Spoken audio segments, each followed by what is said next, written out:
Сәлеметсіздер ме, менің құрметті оқырмандарым. Бүгін сіздерге өте керемет болып шығатын духовой пирожкиді үйретемін. Менің каналыма тіркеліңіз. Ең алдымен қайнап тұрған суға картошкамызды саламыз. Міндетті түрде қайнаған болу керек.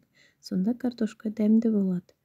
Содан соң ыдысымызға қант, тұз, жылы су, жылы сүт, сұйық майымызды құямыз, ашытқымызды салып жақсылап араластырамыз.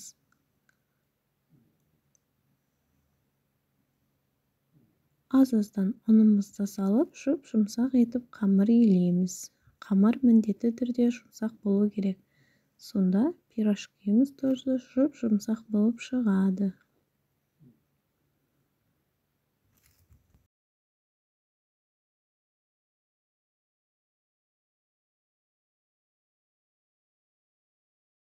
Мінекей қамырымызды илеп болдық, бетін жауып ашығанын күтеміз.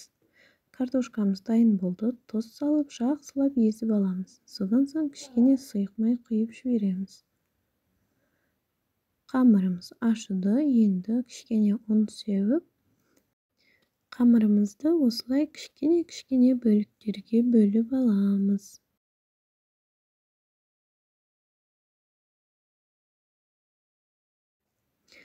Содан соң қамырымызды орташа етіп жайып, картошка бір ас қасық салып, әдемі етіп бүгіп аламыз.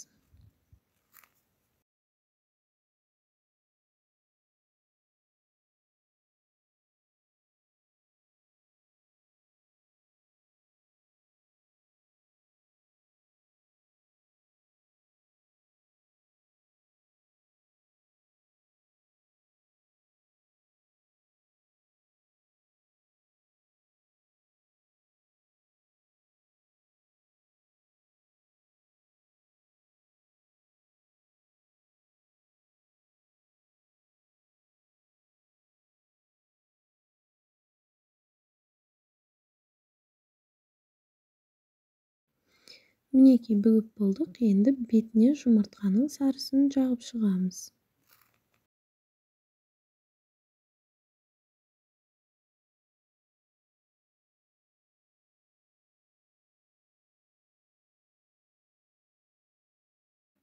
Содан соң қызып тұрған пешімізде 180 градуста пісіріп аламыз.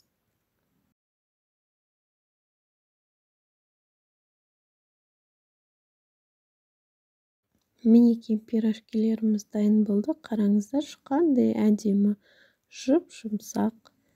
Астарыңыз дәмді болсын. Менің каналыма тіркелуді ұмытпаңыздар. Қоңырау батырмасын басып қойыңыздар.